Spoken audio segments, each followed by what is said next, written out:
All right. Okay. Here we go.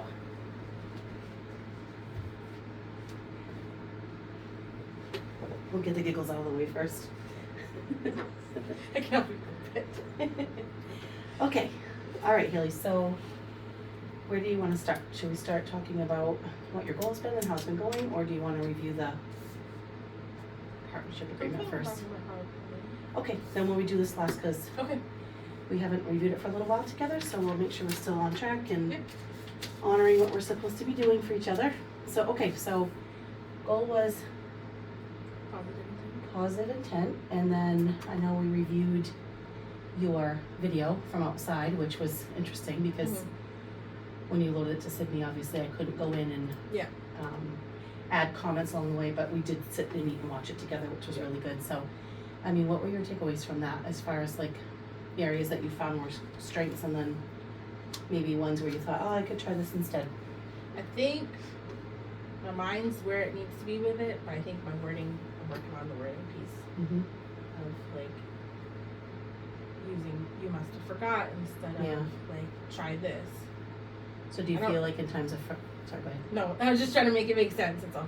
Yeah, I think when you say my mind's there, like tell me what that means. Like what's like the thought process if you're like, no, you're gonna practice something. Do you have to like intentionally go, okay, today if so and so does this, You're right. my reaction might be different than what it normally is. So that's what I'm wondering. I think I've been using it pretty much daily, so Yeah. it's definitely there now. Good, And like a I'm habit. practicing it, yeah. Yeah, well, I think that was evident on the video Mhm. because it was like Yeah. pretty natural, and you took great advantage of, like, I think it was one of the kids that was fighting over, someone just took something of theirs and Right. you must have forgot how to ask. So when you said the language of it, talk to me about what you mean by that, as far as like, does it feel like right now you're still in the stage of having to memorize what you're supposed to say? No, I think I've kind of turned it around. I think talking with you last time was helpful of like reframing. Like I know what I'm trying to say, but reframing it in a way that's easier for them to understand and not be like, oh well, you forgot, instead of oh like it's okay to forget, but I'll Yeah. help you. Yeah. Well, because, I'm thinking, okay, if I have a kiddo in my classroom that's someone who's very handsy, or maybe I've used a lot of, like, practicing about safe touches and all of Mhm. those pieces, and they're still doing it, like, it's like, how do you in that moment Right. really, like, mean to be like, okay, I'm going to look for the best in this, versus, Right. like, please stop. Yeah. And teaching that skill, so. Still find those moments too, but I just keep going with it.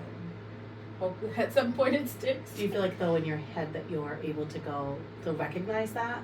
Yeah. And then be like, okay, you're actually making the choice. Because remember the video we just watched talked about, it's like a choice to say, Right. I'm not going to react this way, even though it might not be too harsh or like inappropriate as far as like Right. supporting children. It might still be, help them see themselves as bad, right? Or Mhm. not doing something right. So Right. are there times when you find it hard to use though? Yeah. There are some moments. Do tell. I think.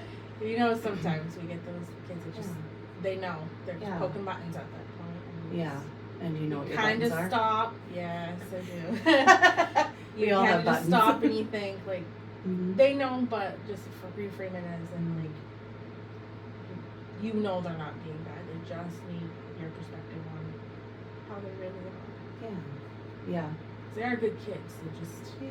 they're doing it for a reason. That's what I think. And then like how in that video he's like, just remind us like there's no bad kids, and I don't feel like when we talk through situations, I don't feel like the vibe is ever that you think a kid is a bad kid, but Right. it can be really hard to know how to handle like what's going to happen if this keeps occurring, or how do Yeah. I handle it if, like, I think about your little guy in there that is like clearly developmentally delayed, like his skill level isn't anywhere near socially where it Right. could be or should be, so Mhm. the way you respond to him paints a picture for the other kids in the classroom. Yeah. So talk to me a little bit about it. Do you find it easier with some kids than others? Like if you're, I did in the beginning, but I feel like a lot of them are realizing that I'm just going to do it with all of them. yeah, If that makes any sense. Like, yeah, not just the ones who really need that guidance and don't know that language. I'm doing it with all of them, even if they're above that level.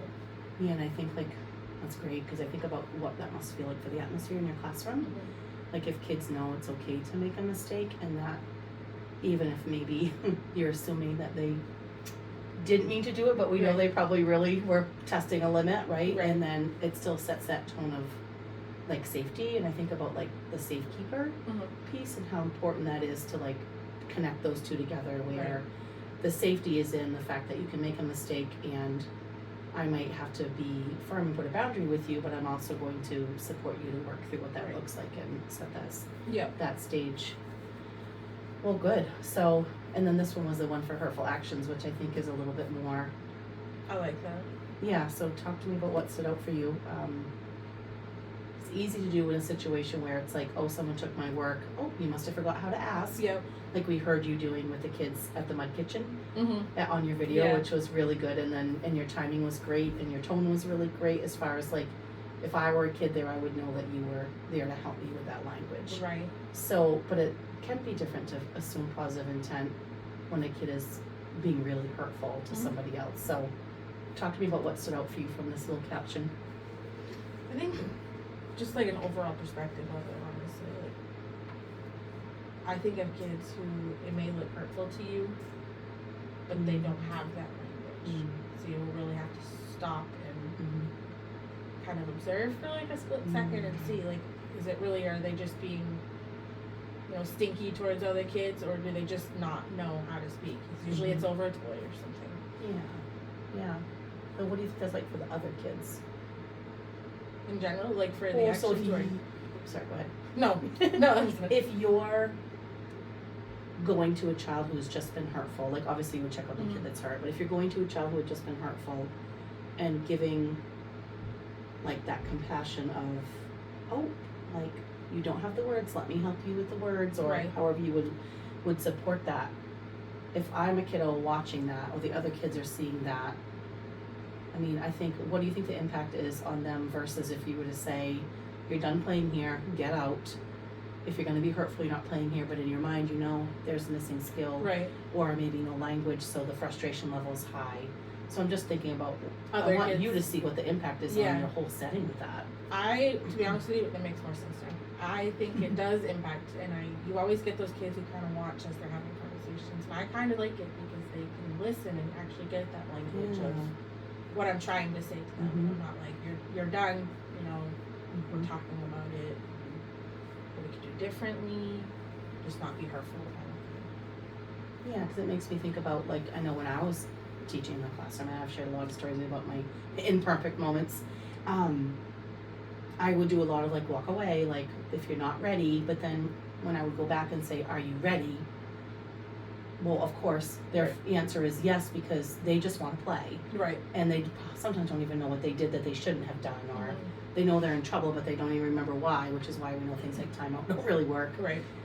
But it helps me think about how interconnected the parts of conscious discipline are. So you're working on positive intent, which is attached to the power of love, which is, we'll get to that when we talk about the video. I was just like, oh, that's a good next place to go.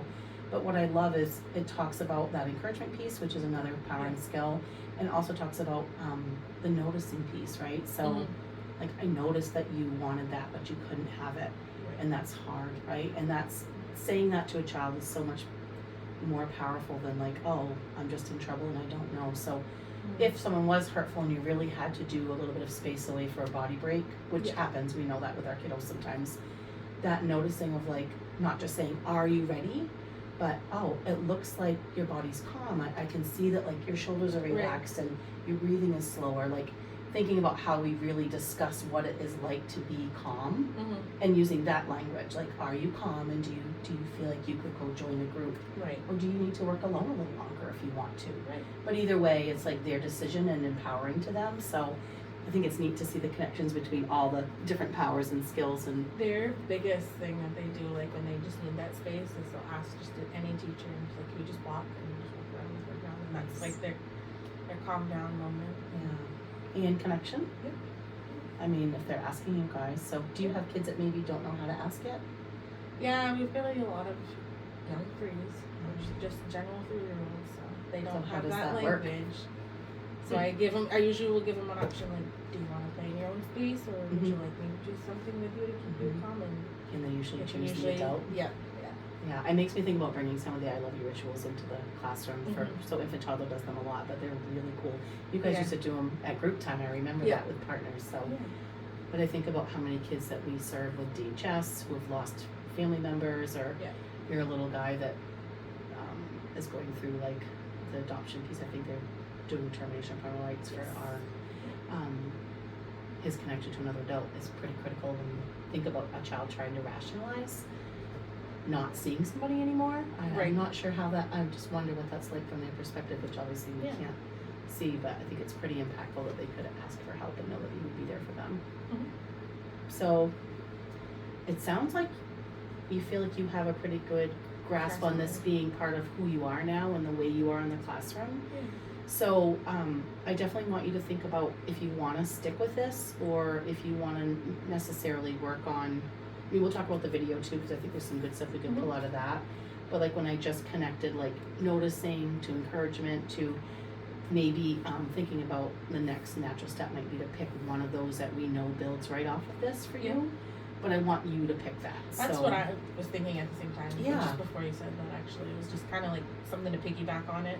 So like I'm still focusing on that, but something at Yeah. the same time. Well, it's like you have the skill, right? It's kind of Right. like when babies learn how to walk and then run, Right. right? You not that you're a babysitter, but you have that like, okay, I feel like I've got this down, because I look at it from the perspective of, as a coach, and knowing that I don't supervise you directly, but I oversee the classroom in general.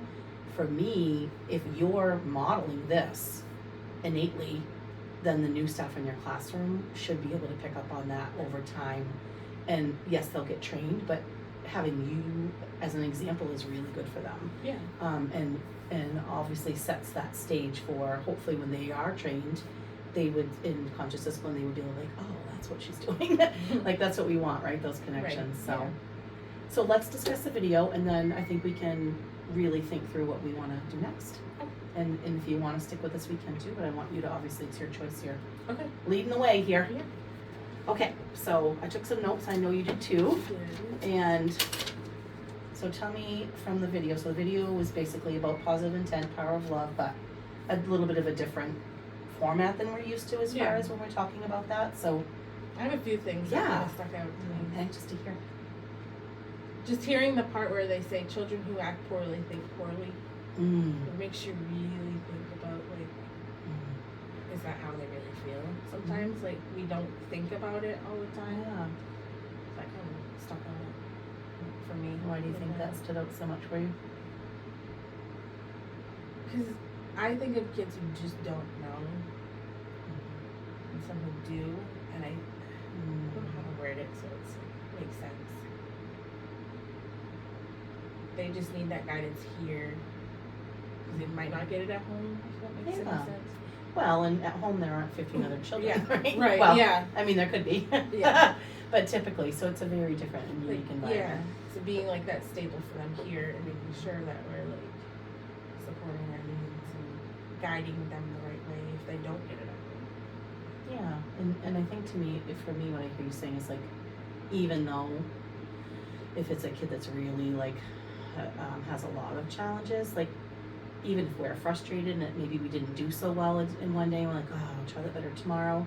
I think innately we feel bad that we feel frustrated with a child, but to think about that child not having their self-esteem built up by us is like devastating. Right, yeah. Right? And that, Yeah. is that That's pretty much what I was trying to say. I just didn't quite have the word. Yeah, for it. no, Yeah. I just, that stood out for me too, and, Yeah. do you want me to share one now, we'll go back Sure. and forth? Okay, thank you for that. So you know how conscious discipline, Becky Bailey always says what you focus on you get more of? Yep. So I'm really big on like buzz phrases and stuff get old so quick, and people are like, oh, I know. But I really liked how he switched it to what you search for, you will find. And I'm I like, did like that one. I heard it, Aw. but I didn't. I got like quite write it down. goosebumps. I'm like, oh, it's so good. And I think Yeah. I really think I'm going to share that out, because I'm like, this is a really good reminder about how important it is. And it Yeah. reminded me about how much, even as a coach, I need to make sure I'm offering varied experiences versus just what's in the book or what we typically do, because you Yeah. can still link it and Yeah, make sure we're getting I did a like lot that out one of too. it. I caught know, I'm that like, one, maybe but I'll just put that on my was like door. writing somebody something at the same time. I'm like, I can't. I know, I can see you like writing. I'm like, I wonder if we're having the same things.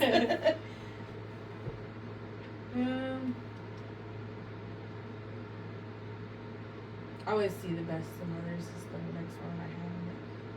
They have their good, they have their good moments, and they're good kids overall. Just because they have behaviors, it's just like, doesn't mean that it's describes them. Like, they're not necessarily behaviors, but that's just kind of the word I know, isn't it funny? Yeah. Well, I think about behavior, like all behavior is behavior, whether it's positive or negative. Just like when we think about consequences, I think if we started using those words more in the classroom, as far as like, because we did so well today in our group, like remember how you would work for your reward, like your dance parties, and it's like unifying. If we switch that from, because we did so great, it's more like, oh, our positive consequence for doing so well together is this, because not all consequences are negative, right? If I don't eat junk food, I probably will have a positive side effect of feeling better or losing weight, right? Right. So I think we look at behavior, the word behavior and the word consequence, at least from my perspective, a lot in a negative tone. Mm-hmm. Do you ever find that? Yeah. It depends on the situation. Well, I know you're taking families on, so think about it from the lens of when you talk to families. If you say, oh, we, which you probably wouldn't say it this way, but we had to have some consequences, do you think they would ever think that that was positive? No, they definitely would. Yeah. It's not just us that feels it, it's probably like societally. So even when we do a child behavior support plan, right, that's our, it doesn't mean that it's always negative. Maybe it's a child who, just needs a little extra support and we want to figure out how to modify things for them. And I think of that as like, we always think of that as the extreme behaviors or the hurtful behaviors, and I don't know, it's a big language shift to have to think about. Is. Well, I like that we had that. I find it challenging sometimes Yeah. With adults that I work with to like see the best. And so it makes me think about what you just shared about how like we all know what our buttons are, or if not, we're figuring it out. But then when you shared with me about how you feel about kids not feeling good about themselves, like that's a good button, right? Because you're like, oh, so even if I'm frustrated and this kid's like banging on the last one, remembering that one's on the other side of you, that's like, you know what? Maybe if I line those buttons up, they'll hit at the same time and we'll smooth it all out. But that's tough. But I'm like, okay, even with the whole like behavior consequence, like even thinking about those triggers and buttons, maybe they're not all negative, right? And I think we always, for me, that's often how we look at that. So. Yeah. Oh, my turn? Yep. Okay. So I really liked, I took a lot of notes, which I always do, of course, but I liked how he described emotion and then separated it as, think of the E as energy and then motion. And I'm like, oh, so true. It's basically that feeling in action. If I'm feeling frustrated, I'm going to lash out. If I'm feeling frustrated, I don't have language, right? And so I'm like, oh, that was huge. And I think for me, I need to do more reflecting on that, because it was something I'm like, It definitely makes you stop and think. Well, it seems bigger than what that little phrase is. So I'm like, I don't know, but maybe we could do some work on that together too. Yeah. I do like your perspective of it too. Like thinking of, if they are angry, they are, like you said, going to lash out. If they're happy, they're going to be excited. I just think I really do like that perspective. I think that'd be good for everybody. I know. And then, and think about like, I always think like when we say when parents say like, have a good day, I'm like, no one's good all day. No adults are good all day, right? I mean, if I'm driving home and driving too fast or someone's in my way, I'm not necessarily the nicest person. So, so I think about like putting that expectation on them. If we could frame it a little differently to say, that's just energy of that emotion, and how do we route that? Not always to a positive, but just as a release, right? When I think about your sensory area that you guys put up for your little guy in there, I'm trying to say kids' names, your little guy in there, like that's a way to meet this. So it's about how do you recognize the emotion quick enough to support that, like, oh, it looks like you might need this, or you must have forgot that we can't push, but we could, if you want to push, you could push over here on this. Yeah, interesting. And this video really had some good points to it, for sure. Yeah, do you want to do one more, and then we'll move on? The last one that really, really stuck out to me was children cannot act different until they are seen different. Aww. There's your other button on the back. Yep. The helpful button. Yep. So tell me why that resonated with you. I think it really stuck to me because it really comes back to the positive intent. They're not Mhm. going to be able to act differently if we can't teach them, like, and reframe their minds of asking instead of taking or Mhm. pushing. They're just using their words because they don't always have the language yet. Yeah, and sometimes they do and can't, right? Right. Like, I have lots of language, and so do you, but there might be days when we're like, I mean, we've had disconnects before, right? Right. Yeah. And it's like, okay, like, hey, I gotta tell you something. I'm like, okay, good. But kids can't do that. Like, we're Right. grown adults, and Right. it still is hard to do because it's like, I have to go talk to somebody. I am gonna rewatch that because there was something about the act and then defend process, and it couldn't absorb enough because I was stuck on some of the other ones. Oh yeah. But I liked how it made us, and I thought about this from a teacher one too, when do you need the most encouragement yourself? Like, if you think about, when am I struggling the most and when could I use encouragement, it's probably at your hardest times when maybe you feel the most unlovable or the most approachable. And kids are similar, right? So Yeah. how do we see that and not take that as, we want to encourage versus lecture? And that word he used, because I was definitely a lecturing teacher Yep. for many years. I'm not proud of it, but I did learn from it, which means I can partner well with people who are working We're on not stuff. perfect. Yeah, Perfect I know. is We're the trying to be though. word. Anything that he said that you disagreed with, or you were like, huh? I agree with almost all of it, to be honest with you. Nothing really, it was Yeah. like, he really framed it in a way that I was like, oh, Yeah. okay. And he had very good points. So last time we met, and I sent you the video through Sydney. Did you have a chance to watch it with your team? Remember we talked about bringing in it was the clip from Becky Bailey, the positive Yes. intent one. Yeah. It was a while ago. Did you have a chance to show I them? did. How did that go over? They just kind of smiled and I thought it was kind of neat, and I'm just modeling it as I go and Yeah. just kind of seeing where it goes. Yeah, because I think you have one team member, a colleague who's like fully trained, but still working on a lot of this stuff too, right? Yep. And that's great that Yeah. that she is. And then you have someone brand new. So, I mean, you don't know what you don't know yet. Right. So, yeah, I think it's like, I wouldn't expect much more than like okay. Yeah. It's pretty Like, much I what do kind of- assume positive intent, but when you really look at it, you're like, Yeah. oh, do I? Right.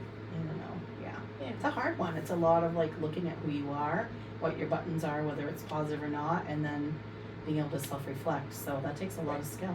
Yeah. So what do you think for next steps? Like I said Do before, you I feel think like I want to like you've kind of do this next thing attached from to it? Yeah. So I feel like thinking about the cycle of Mhm. this, like we met, we set the goal, did a couple videos of you. I saw lots of great things in your practice, especially when you had the video that had no picture and Yeah. just the sound. That was incredible. We should do that from now on, because I was Yeah. like, you could really just focus on the words versus everything else around you. That, and they don't see the camera, so they're like. Yeah, we'll just have to find a way to see if we can't get the internet a little better so we Yeah. can actually sit, because through Sydney we can go back and Right. forth, which would be wonderful. But because we're so close in proximity, it's easy for us to meet anyway, which is Yeah. great. And I like meeting face to Yeah. face sometimes too. So we could do, Power of Love's like the overarching, and then Mhm. you have like this one, which is the positive intent, and then you have the encouragement piece on the side of it too. And then you also have, like we talked about, noticing, right? And about really describing body language. Like if I'm like, during our meeting, like you're gonna be like, okay, she doesn't really wanna be here, so I Right. want to like show you that like I'm engaged and with you. And I think Yeah. kids especially who come from trauma backgrounds, which you guys have several in your room, are always looking for what everything else is telling you, not the words necessarily. Or kids with delays with receptive, it's the same thing, so it's Right. so critical. So if we practice noticing all the time, like to the point where like seriously, we're gonna notice everything. I'm curious to see what that would look like. So Yeah. I mean, but there's a couple ways you can take that. So there's that, or then there's the encouragement, which would come after.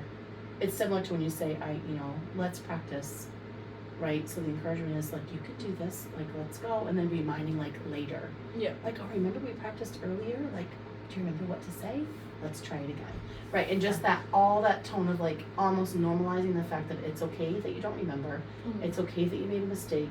I'm not gonna get mad at you about it, but we do need to practice, right? Because why we're here is to be safe keepers and move people forward. Mhm. So, I mean, there's lots of different ways you could There take is, that. yeah. I'm kind of thinking both, honestly. Maybe Okay. noticing and encouraging. Because, like you said, they are hand in hand. I know, it's hard to part them out. It Like, is. so this is the first time, I'm glad you picked this one, because I'm like, ooh, how am I gonna coach to that? And so it's been good to push me too, and I'm just Yeah. like, oh, that's so interesting. So the other thing too that we talked a little bit about was like how to attach all that to the safekeeper. So, and that might be further down the road, I'm not sure, but I want to kind of throw it out there because I'm not sure how that looks for you right now in your classroom with like the language of safety. And it feels a little further away for me, but I'm not sure, like it's up to Yeah. you where you want to start or move next. Doing two at once can be a little tricky too. It can. Maybe I'll start noticing, and then, you know, if I start to feel comfortable, I can piggyback it with the Yeah. encouragement. See how Yeah. it works. Well, and I hear you all the time Yeah. using encouraging language, so I feel like you might not recognize that in yourself yet, and you might not be linking it to whatever the child had practiced before for positive intent naturally. Right. But I think that skill is there. It's just a It matter of is. how do we link those things. Yeah, But I think the noticing linking is like it's tricky because it's really just giving kids the language about what they look and feel like, and it'll be easy to coach in the sense of it's obvious right. because you know this was a little harder because you have to Yeah. wait for something to maybe not go right to Right. say, oh, use that language. Okay, so we want to do noticing that. I'm going to just take a note so I don't forget. On my line post-its that you like to tease me about. Okay, so we'll do noticing. So as far as the process of like the cycle of coaching, so we'll set the goal for focusing on noticing. How do you, or we don't always have to do what we've been doing as far as like video or like I know I came into model once and Mhm. so, and we can also still use Sydney, but I'm not sure like where would you want to start with this? Like obviously I'll send you some information and Yeah. do you want me to do like last time with the one sheet that comes from the coaching piece about noticing and Yeah. kind of the 4 categories, so you could do like a little self-assessment with that skill about where you kind of at Yeah.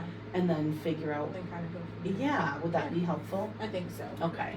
And is there and we can talk about it when we get to this too, but is there a strategy that works better for you as far as like video and then watching alone and having us chat through Sydney, or video and viewing together, or me coming in and tallying? Like there's a lot of different things we could do. I like the video and when we can watch it together because we can just Okay. talk in the moment. And similar But, to like what we do with that video yeah. where we just take notes and then, Yeah. so, okay. I am open to like if we need to do it over Sydney as well. So I'll send the information through Sydney. And then I know we have our next session planned already as far as the dates. So what I'll do is send it through Sydney and then I'll put in the discussion a little capture of today. And then before our next one, I'll put the date in there for you too. I'm sure you have it on your calendar in the classroom, but I can't remember off the top of my head. Yeah. If you want to get a video before that as like a baseline, just to kind of see how you're doing, and then we'll look for the things that went well and then the opportunities and go from there. Yeah. Sound good? Yay. Right, easy peasy. All right, so last thing, and this book is amazing too, by the way, if you ever want to take it and use it, you could just look up the part about noticing. I mean, it depends on how you like to learn. Like, I like the video and the